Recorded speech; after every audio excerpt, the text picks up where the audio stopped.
Les jours où les grosses berlines américaines régnaient sur l'industrie du taxi à Montréal sont bel et bien révolus. Il y a 5 ans, 4 % seulement des véhicules de taxi étaient hybrides ou électriques. Aujourd'hui, c'est près de 40 % Et ça signifie des tonnes de GES de moins dans l'atmosphère.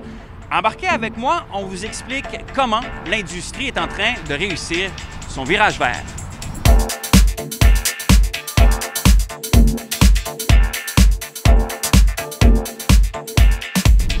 Votre voiture est à 500 000 kilos.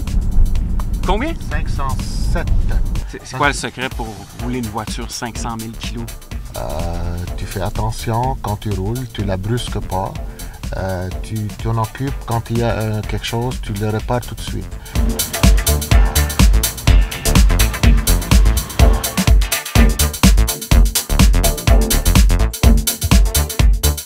Est-ce que vous pourriez retourner à une voiture à essence? Jamais de la vie. Jamais de la vie. Si je retourne ou si je change, c'est pour aller vers une voiture plus électrique. Tu sauves sur tes opérations quotidiennes. Donc, quand je mets du gaz à chaque semaine, je vois une différence. C'est à peu près la moitié d'une voiture de gaz.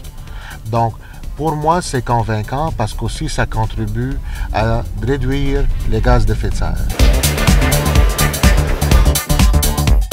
En 2015, l'Aéroport de Montréal a demandé à ce que 35 % des taxis qui desservent l'aéroport soient hybrides ou électriques, ce qui a provoqué une explosion d'achat de véhicules hybrides chez les chauffeurs de taxi. 2015, c'est aussi l'arrivée de Théo Taxi, une flotte de taxis entièrement électrique. Résultat, entre 2014 et 2016, la flotte de voitures hybrides ou électriques a pratiquement triplé à Montréal, passant de 8 % à 25 % de l'ensemble des taxis. Dans les prochains mois, un nouveau joueur devrait contribuer à rendre les taxis montréalais encore plus verts. E-Taxi souhaite rien de moins que l'électrification de tous les taxis du Québec. Rêveur ou visionnaire, on va aller rencontrer le cofondateur.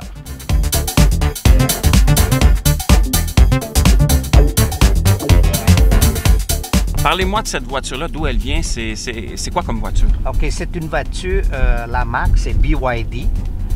Le modèle, c'est E6400 qui est fait pour être taxi.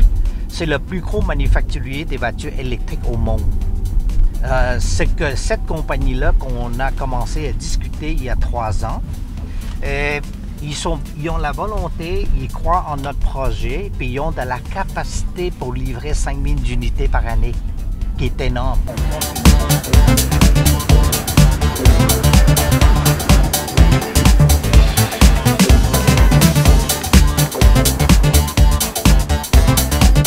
On obtient une commande raisonnable, on pourrait retourner en Chine avec une délégation québécoise pour renégocier le tarif à la baisse.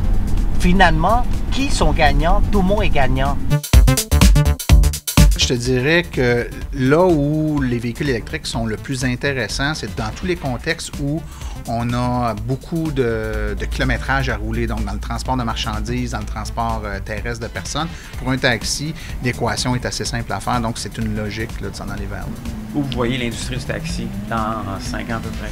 Il va falloir, autant pour le transport de marchandises individu que individuel, qu'on pense non pas juste à donner des bonus, mais également à penser à des malus. Il faut que ceux qui font des choix, qui leur sont propres d'utiliser des véhicules plus polluants, contribuent financièrement à faire le virage pour ceux qui, eux, sont prêts à faire un mouvement un peu plus vert.